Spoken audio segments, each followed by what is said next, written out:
This medication is used to relieve mild to moderate pain such as headaches, menstrual periods, toothaches, backaches, osteoarthritis, or cold/flu aches and pains. It is also used to reduce fever. The recommended daily dosage for children varies based on their age and weight. It is important to follow the dosing instructions on the package and consult with a healthcare professional if you have any concerns.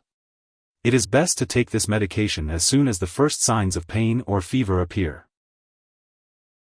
When giving your child children's pain relief, it's important to follow the dosing instructions carefully. Be sure to use a product meant specifically for children and use your child's weight to find the right dose. If you don't know your child's weight, you can use their age. For liquid medications, shake the medication well before each dose. Measure the liquid with the provided dose measuring spoon or syringe to ensure the correct dose. Do not use a household spoon. For rapidly dissolving tablets, chew or allow to dissolve on the tongue, then swallow with or without water.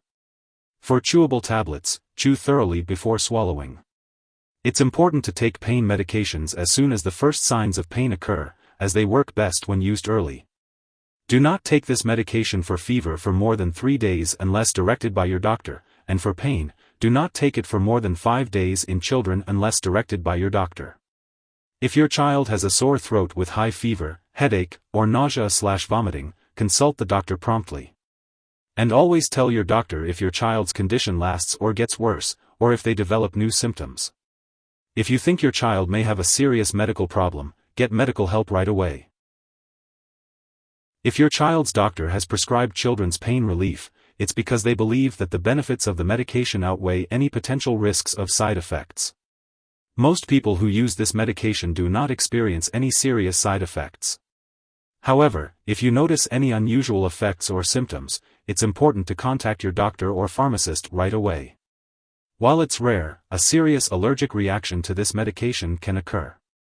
Seek medical help immediately if you notice any signs of a serious allergic reaction, such as rash, swelling, severe dizziness, or difficulty breathing. It's important to note that this is not a complete list of possible side effects. If you notice any other effects that are not mentioned here, be sure to contact your doctor or pharmacist. Remember to always follow the dosage instructions provided by your doctor, and never exceed the recommended daily dosage. Take the medication at the recommended times for the best relief of your child's pain.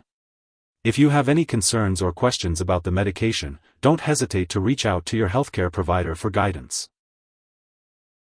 It's important to be cautious when using acetaminophen for children's pain relief.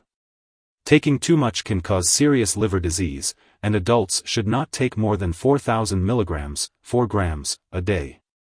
If you or your child have liver problems, it's important to take less acetaminophen.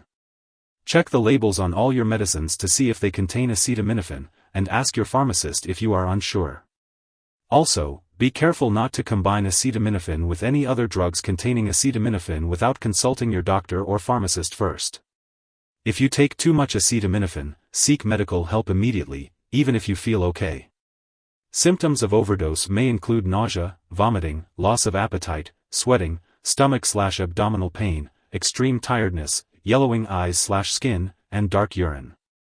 It's also important to avoid daily alcohol use, especially when combined with acetaminophen, as it may damage the liver. Always follow the recommended dosage and consult with a healthcare professional if you have any concerns. Before giving your child acetaminophen for pain relief, it is important to talk to your doctor or pharmacist if your child is allergic to it or if they have any other allergies.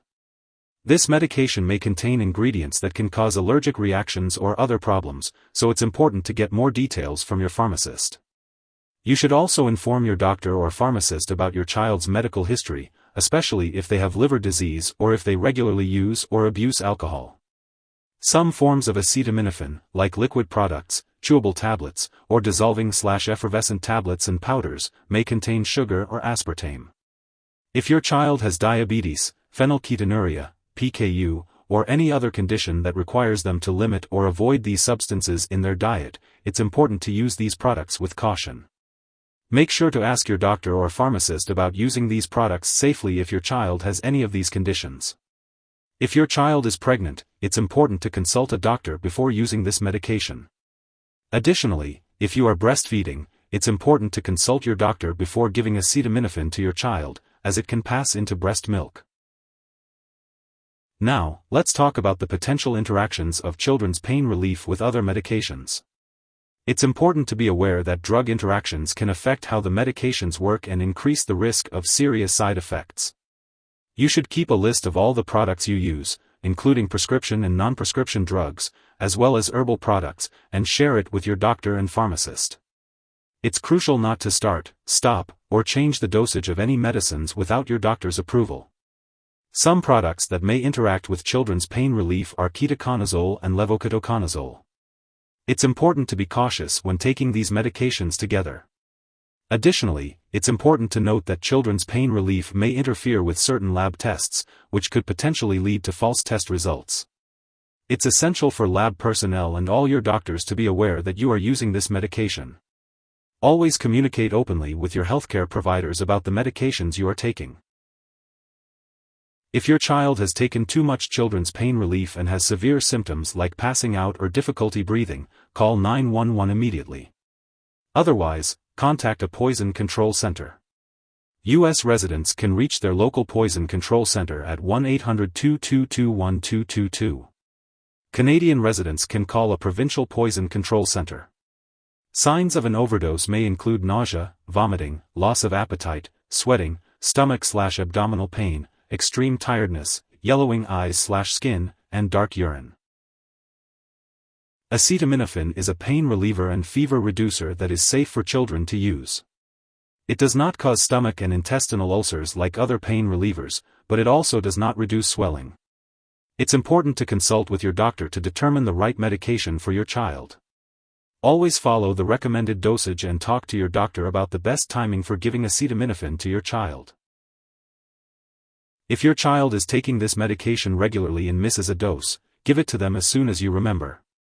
If it's close to the time for their next dose, then skip the missed dose and give them the next dose at the usual time. Do not give them a double dose to make up for the missed one. It's important to store children's pain relief at room temperature, away from light and moisture. Remember not to store it in the bathroom and always keep it out of reach of children and pets. When it comes to disposing of children's pain relief, it's important not to flush it down the toilet or pour it into a drain unless instructed to do so. Make sure to properly discard this product and it is expired or no longer needed. It's best to consult your pharmacist or local waste disposal company for the proper way to dispose of it. If you need more help, call your doctor for medical advice. In the US, you call FDA, 1-800-FDA-1088. In Canada, you may call Health Canada, 1-866-234-2345. Wishing you good health. Thanks for watching.